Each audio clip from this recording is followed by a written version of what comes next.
Ja, så blev det fredag, eller den er over midnat, så skal vi se, hvad den helt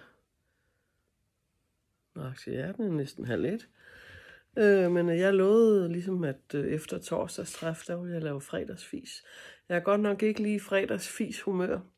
Jeg har været sådan lidt nede i dag. Jeg har brugt en masse tid på... ikke at det er det, der har gjort mig ked af det, men jeg har brugt meget tid på at arbejde og finde ud af, hvad jeg skulle på mandag, om jeg skulle spille om morgenen, eller om jeg ikke skulle spille om morgenen, og så har jeg forberedt noget til flexugen, og det er det, jeg sidder stadigvæk med. Eller nej, jeg er lige blevet færdig faktisk. Men det, der har gjort, at jeg har været lidt nede, det er, at min økonomiske situation, den ikke er spor god for øjeblikket. Og så lavede jeg så et opslag på Facebook, hvor jeg havde taget et screenshot af mine 2 bankkonti, hvor der stod 5,5 kroner på den ene og 59 øre på den anden, eller noget af den stil. Sådan for at få lidt medlidenhed måske, skrev jeg, det er sgu ikke lige så sjovt lige nu. Og så, nu kommer jeg så til pointen. Folk, de har sådan en tendens til, eller nogle mennesker har en tendens til, hvis der er, at de oplever, at der er nogen, der er i nød, så i stedet for at, hvad skal man sige, bare at amer lidt med hårene, så kommer de med sådan nogle siger nogle lidt, synes jeg, lidt dumme ting. Og så er der en, der skrev, at så måtte jeg ud og samle flasker. Og det kan godt være, at det er bare mig, men altså, det kunne virkelig aldrig drømme om at samle flasker. Det er da sådan noget, det kan godt være, at der er nogen, der synes, jeg er fordømmende nu, men for mig at se, så er der kun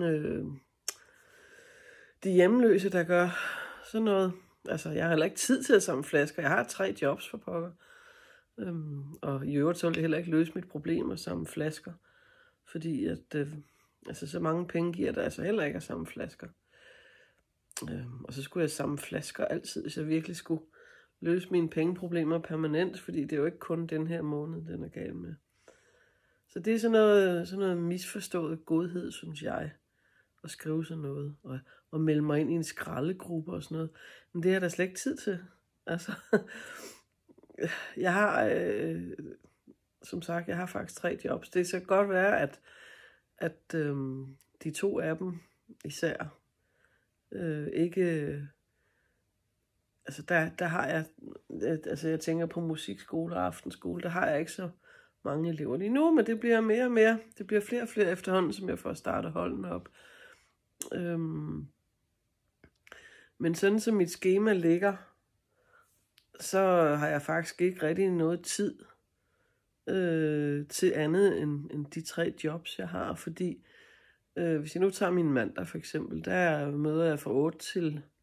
Skal jeg lige se, hvad min computer og mit schema siger. Der møder jeg 8 til 14:40, og så er musikskoleelever bagefter. Jeg tror, det er til 4:15 eller 4:15. Så det er en lang dag, der er jeg meget træt, når jeg kommer hjem. Tirsdag, den er så ikke så lang. Så det er jo så den eneste dag, hvor jeg har en lille smule tid til overs. Der har jeg 4 lektioner. Onsdagen er meget lang også. Der har jeg nogle gange møder til klokken langt ud på eftermiddagen. Så der er heller ikke tid til noget som helst. Og fredagen er meget lang, og jeg er dødtræt, når jeg kommer hjem. Den eneste dag, hvor jeg ikke er på mit hovedjob, så at sige, det er om torsdagen. Men der er jeg så også ved at bygge op, sådan, så den er ved at være helt optaget. Jeg har 2 elever om formiddagen, og jeg har fra næste uge af 2 elever om sen eftermiddag. Og så vil jeg i det nye år, vil jeg så også have et hold fra 14 til 15:30. Der er så nogle pauser imellem på en halv eller en hel time eller halvanden. Men der kan jeg jo ligesom heller ikke nå at gå ud og skralde. Og jeg bliver sådan lidt... Og jeg er altså 63 år gammel, og jeg synes, det er på tide, jeg får det lidt godt, faktisk. Ja.